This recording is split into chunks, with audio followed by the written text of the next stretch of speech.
Bismillahirrahmanirrahim. Alhamdulillah.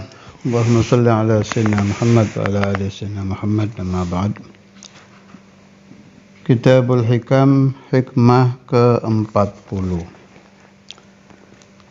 Ini tentang husnudzan billah dan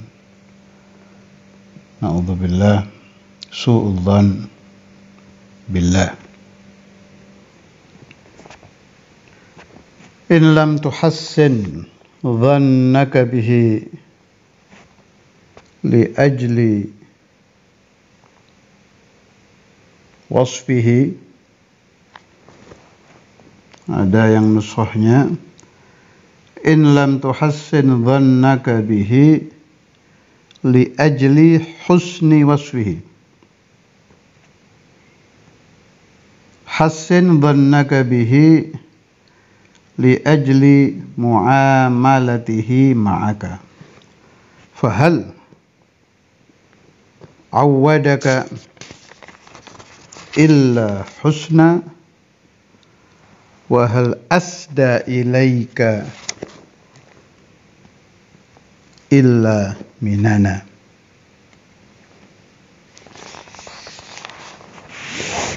In lam tuhassin dhannaka bihi, apabila engkau tidak mampu husnudzan kepada Allah li ajli husni wasfihi, karena bagusnya sifatnya Allah,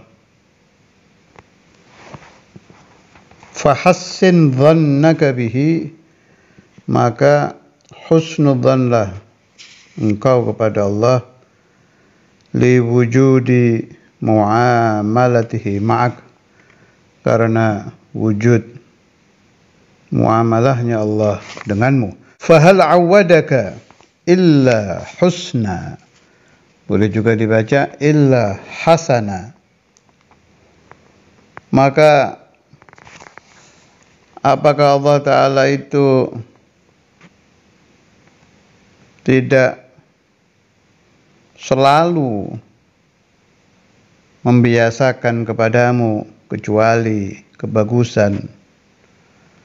Wahal asda ilaika illa minana, dan apakah Allah Ta'ala itu tidak selalu memberikan anugerah kepadamu dengan kenikmatan.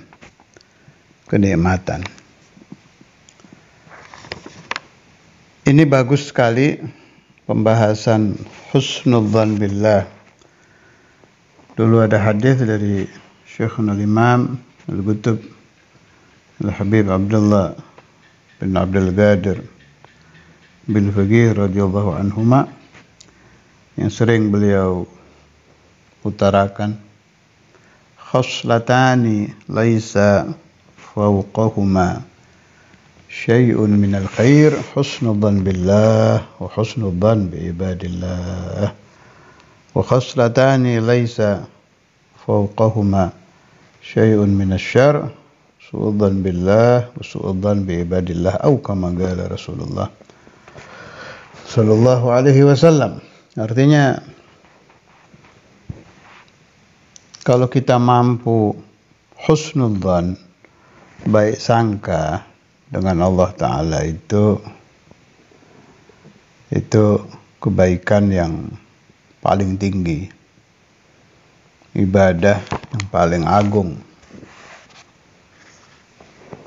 Sampai sama Nabi tadi dibilang laisa fawqahuma syai'un minal khair, tidak ada yang lebih tinggi daripada itu. Jadi ada penelitian, ini saya baca juga saya dengar, yang banyak sih saya dengar dari Ustadz Komar Bandung itu. Dr. Komarudin Khalil yang suka hadir ta'lim.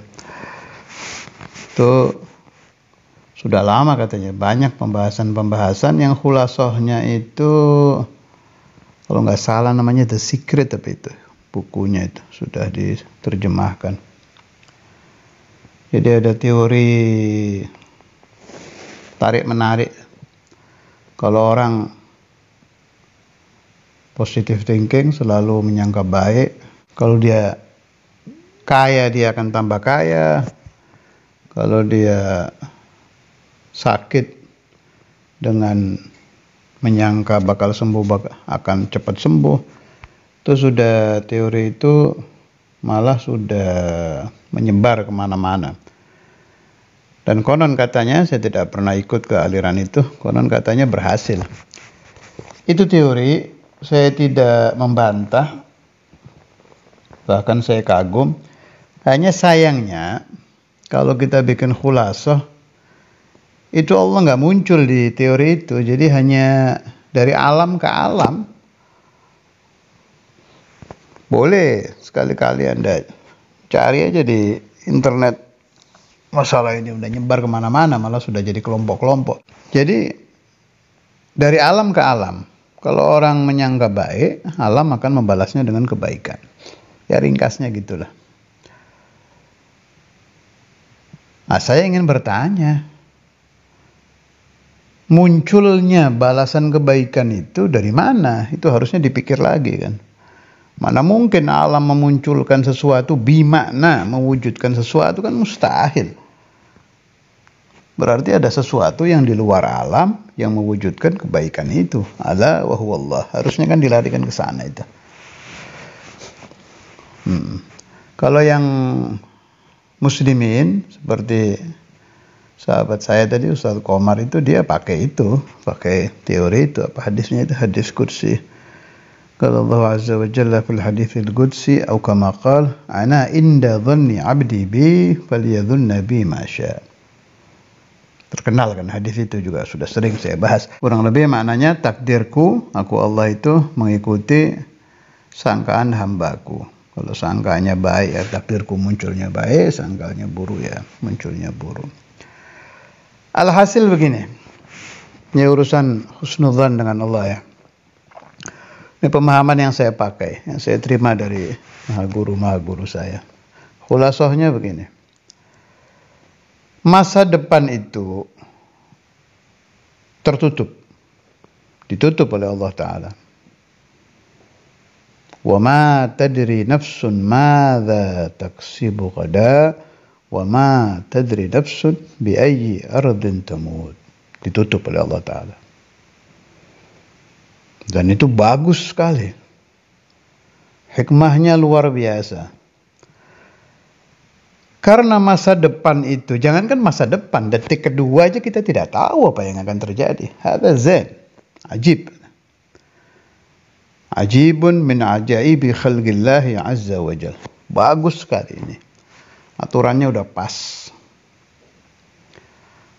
Dikuatkan lagi apa ayatnya itu? La tasalu an asya'in tubda lakum tasukum, dan lain-lain. Memang gelap, sengaja ditutup oleh Allah Ta'ala. Karena tertutup, si insan ini hatinya akan berada satu di antara dua, husnudzan atau suudzan. Contoh, dia sedang diuji sakit oleh Allah Ta'ala. Pasti imma di hatinya muncul, saya bakal sembuh. Kalau sudah hatinya mengatakan saya bakal sembuh, bimakna saya akan disembuhkan Allah. Atau saya tidak mungkin sembuh, bimakna saya tidak akan disembuhkan Allah. Ini sudah terjadi nih, husnudzan atau suudzan. Kalau dzan yang lebih kuat itu dugaan dia akan sembuh, berarti dia mengatakan Allahu syafi. Allah Ta'ala sayashfini, akan menyembuhkan saya.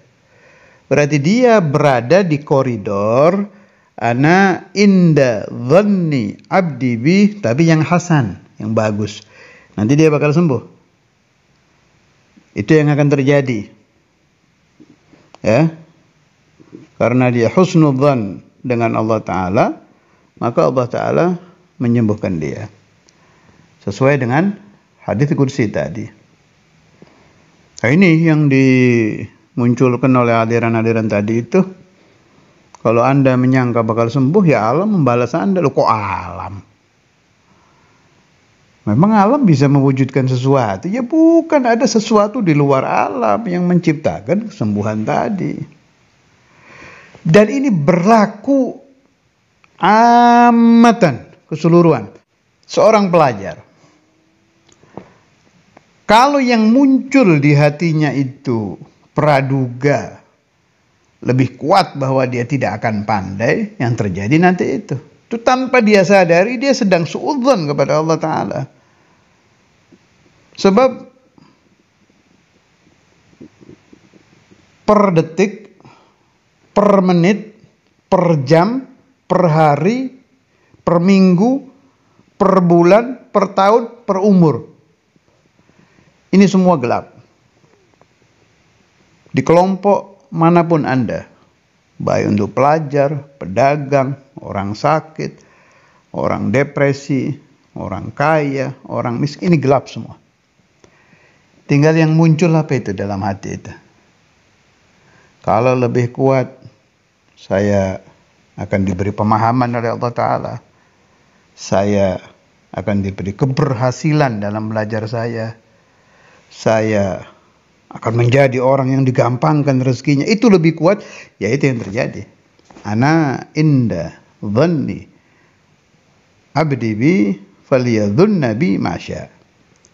Sekarang kita kembali ke yang disulukkan oleh Sahibul Hikam. Jelas beliau memaksudkan pembahasan ini bab wusul ilallah. Kita harus sadar bahwa rata-rata di akhir zaman ini orang banyak suudzon kepada Allah Ta'ala dalam masalah wusul ini. Dan ini sudah sering saya obrolkan di berbagai macam kota, di berbagai macam kelompok, macam-macamnya manusia, baik di kelompok pedagang, di kelompok ilmuwan, di kelompok ini, kelompok itu. Rata-rata mereka tanpa disadari atau disadari suudzon kepada Allah Ta'ala. Gak mungkin saya bisa dijadikan wali oleh Allah Ta'ala. Udah gak mungkin. Ini udah bukan zamannya ini. Zaman dibawa-bawa. Udah gak mungkin orang jadi kayak Syekh Abdul Qadir Jailani. Gak mungkin. Magrum zamannya kama hadza. Zaman udah hancur kayak gini. Lah. Ini bertentangan dengan teori ilmu tasawuf, bertentangan dengan teori tadi juga itu, husnudzan dan suudzan billah.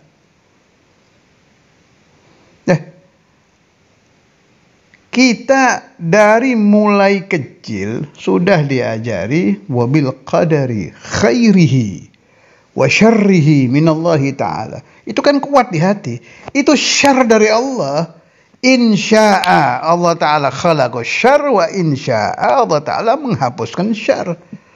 Kalau ente lebih kuat ikut bahwa ente ditakdirkan syar, ya berarti jangan salahkan Allah, sebab ente sudah suudzon kepada Allah Ta'ala. Ana inda dhanni abdi bi.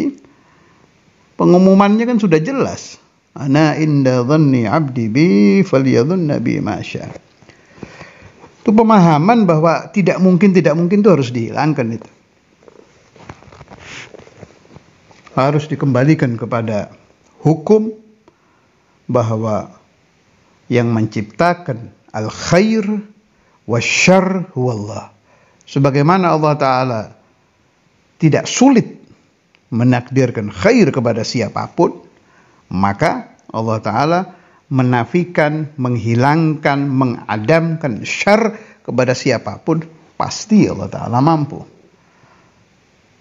Saya kok sulit menghilangkan kibir, riya, ujub, bukhul, penyakit semua ini kan. Ini kok betah di hati saya ini. Padahal saya sudah minta kepada Allah Ta'ala untuk dihilangkan. Jangan salahkan Allah, teliti. Per hari lebih banyak husnudzan billah apa suudzan billah dalam urusan pembersihan diri ini? Gak usah kemana-mana udah. Dalam urusan pembersihan diri. Saya berani pastikan orang yang memohon kepada Allah Ta'ala untuk dihilangkan sifat kasal umpamanya, malas di dalam qiyamul lail. Mathalan. Ada, banyak yang ngeluh ke saya itu. Inginnya ada, tapi takdirnya tidak terjadi. Itu saya yakin pasti dia terlibat penyakit suudzon kepada Allah Ta'ala, bahwa Allah Ta'ala tanpa dia sadari atau disadari. Gak mungkin Nana udah bisa qiyamul lail istiqamah kayak Imamul Habib Abdul Qadir. Gak mungkin saya bisa kayak orang-orang. Itu muncul gak mungkin. Itu ketika muncul di hati Anda tidak mungkin itu sama saja Anda sedang mengatakan Allah Ta'ala tidak bisa menakdirkan saya menghilangkan sifat malas qiyamul lail. Apa itu? Su'udzan billah.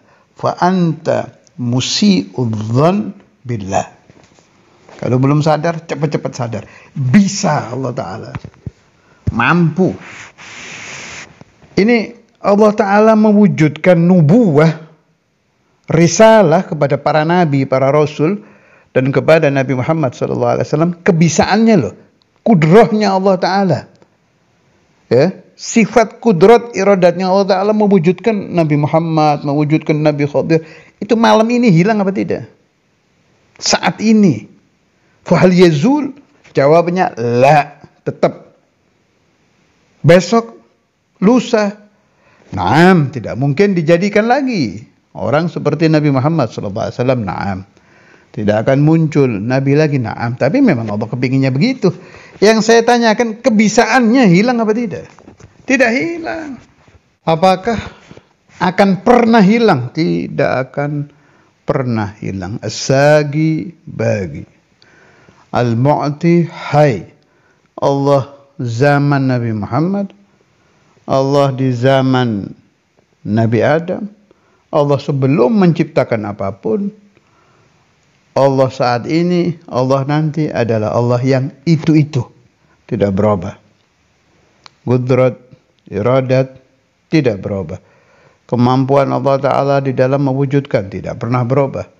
Allah Ta'ala mewujudkan saya malam ini, detik ini, menjadi wali min auliyaillah, bisa? Bisa. Sebaliknya, waliyadzubillah, Allah Ta'ala menakdirkan saya menjadi orang yang sangat busuk, yang kebusukannya sekelas dengan iblis. Bisa nggak? Bisa. Waliyadzubillah. Karena itu, ba'du masyayikhina selalu menasihati bagi orang yang sedang berada di takdir kebaikan. Dia sedang ditakdirkan ahli qiyamul lail. Dia sedang ditakdirkan ahli sedekah. Hari-harinya sedang berjalan baik. Fi ayyamis shalah, hari-hari kebaikan.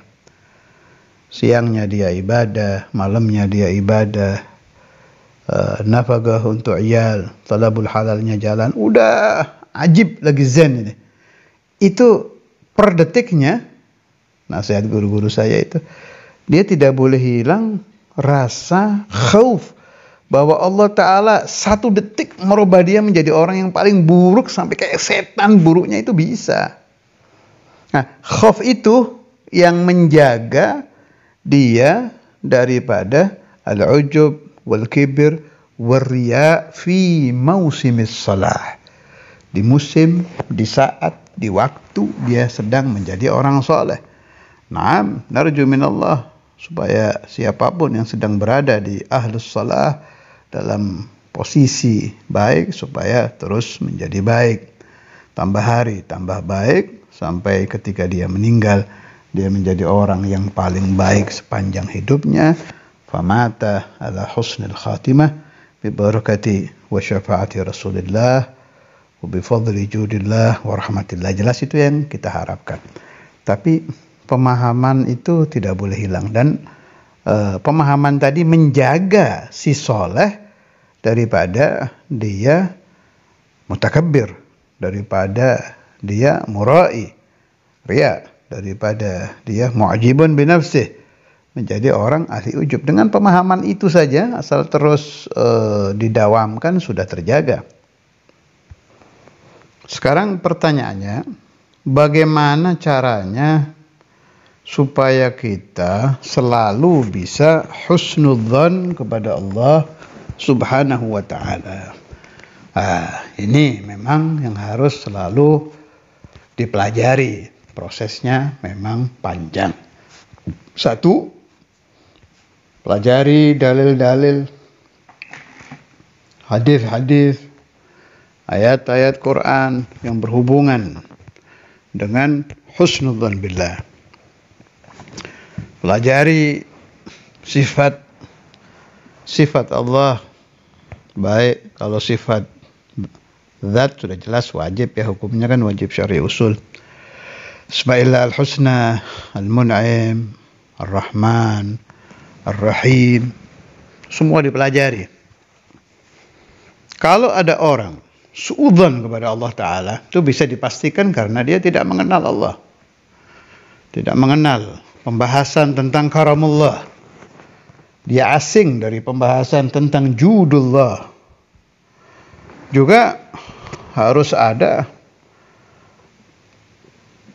pelajaran yang kita pelajari tentang orang-orang yang sudah berhasil seumur hidupnya husnudzan kepada Allah. Memang ada banyak. 124.000 nabi itu sedetik aja suudzon kepada Allah tidak pernah itu. Seandainya ada satu nabi sedetik suudzon, ya bukan nabi, hilang maksumnya, nggak ada. Itu memang harus dipelajari. Nah, nanti kita akan mempertebal setelah terbuka otomatis ya. Setelah terbuka husnudzan kepada Allah Ta'ala, terbuka itu bahasa Arabnya futuh. Ketika bab husnudzan sudah terbuka, artinya Anda sudah futuh fi babi husnudzan billah. Tinggal istiqamah di dalam meyakini husnudzan billah supaya tetap di dalam hati ila an-namut, sampai kita mati. Itu harus dijaga. Kenapa kalau Anda tanya nih, kenapa kita husnudzan, kok enggak husnul yakin? Loh, kalau yakin ada tempatnya. Kalau belajar wujud qidam baqal itu harus yakin, itu ilmu yakin. Ini adanya husnu dengan su'u sudah saya terangkan di depan tadi, karena masa depan ini gelap. Makanya yang muncul dzan. Ya, kalau orang sudah tahu masa depan, nggak akan ada husnu, nggak akan ada su'u, adanya ilmu. Kan ada itu, saya baca di Jami' Karamatul Aulia, pembahasan di depan tentang macam-macamnya magamatul aulia dan karamat macam-macam itu. Ada satu pemahaman di situ. Saya lupa babnya ya, dan kelompok walinya, pokoknya ada satu kelompok aulia yang laisa lahum dzan. Mereka sudah nggak ada sangkaan lagi. Sebab sudah dibuka oleh Allah Ta'ala, diberi kasyaf. Sehingga yang ada hanya ilmu. Tahu. Ilmu itu tahu. Dzan itu sangkaan. Sangkaan itu dua. Sangkaan husnu dengan sangkaan su'u. Baik sangka atau buruk sangka. Kenapa ini terjadi sangka menyangka? Karena masa depan gelap. Adapun untuk orang-orang yang masa depannya sudah diberi kasyaf oleh Allah Ta'ala, adanya ilmu. Kalau sudah ada ilmu, kalau takdir buruk, dia sabar. Malah ada yang di atasnya lagi kan, meskipun sedang mengalami tidak enak, syukur kepada Allah Ta'ala. Ada kan kelompok wali-wali yang begitu. Kalau baik, dia syukur.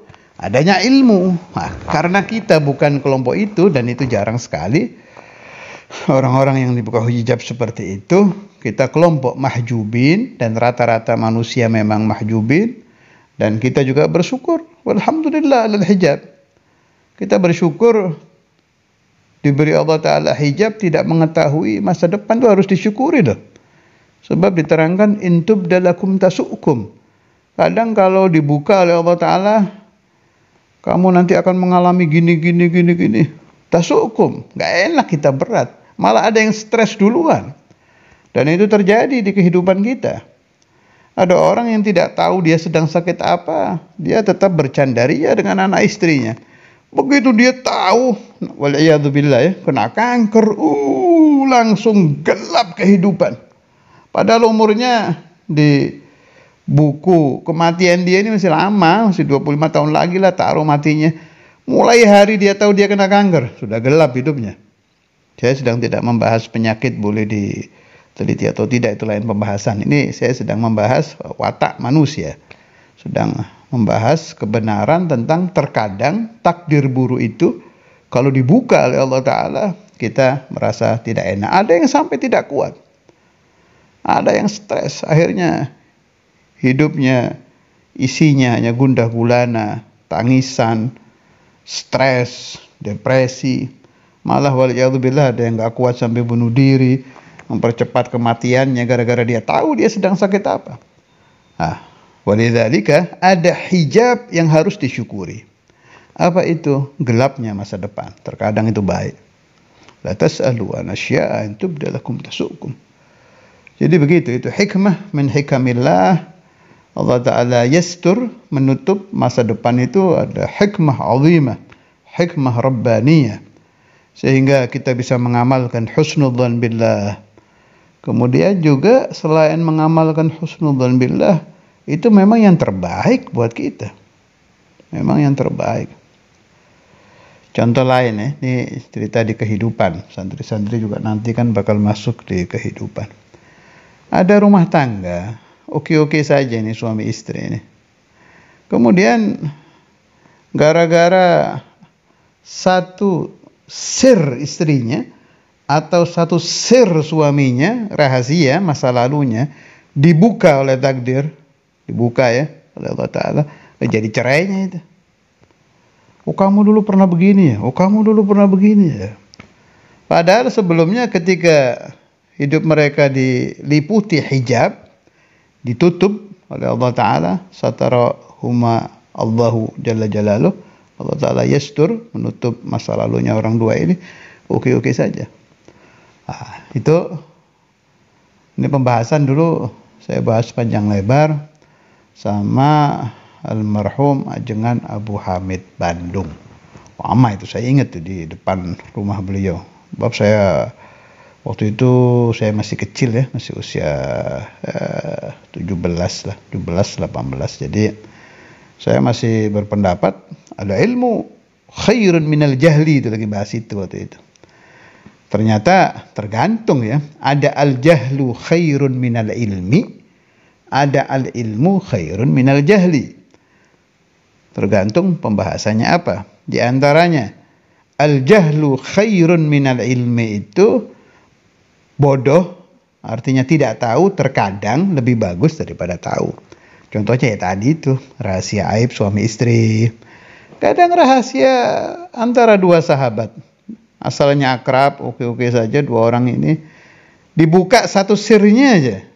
Kadang jadi pecahnya, sama-sama nggak mau kenal lah. Akhirul umur. Walidzalika kita harus pasrah kepada Allah Ta'ala, mengakui bahwa Allah Ta'ala itu hakim. Beliau Allah sangat maha bijaksana, wa alim, maha tahu, lebih tahu dari kita. Jadi kita jangan sok tahu jadi hamba, jadi manusia. Allah Ta'ala kadang menutup masa depan, itu hikmahnya luar biasa. Malah kalau ala madhabi Sayyidina Ali wa fi alfu hikmah wa ilam tasil ilaihi uquluna. Jadi Allahu a'lamu minna. Makanya wallahu a'lam itu yang diajarkan di hadis-hadis sama guru-guru itu betul itu. Allahu a'lam, Allah lebih tahu. Jadi kalau Allah Ta'ala, ini juga sekalian saya nasihatkan tentang istikharah ya buat aulad. Kadang kita istikharah kepada Allah Ta'ala, tidak diberitahu, bukan karena kita sedang busuk, bukan. Kadang kita istikharah nggak dapat jawaban karena kita sedang buruk, sedang banyak maksiat sehingga mahjub. Tapi kadang kita lagi bersih nih, nanya ke Allah Ta'ala, mafi jawab. Tidak adanya jawab itu jawaban.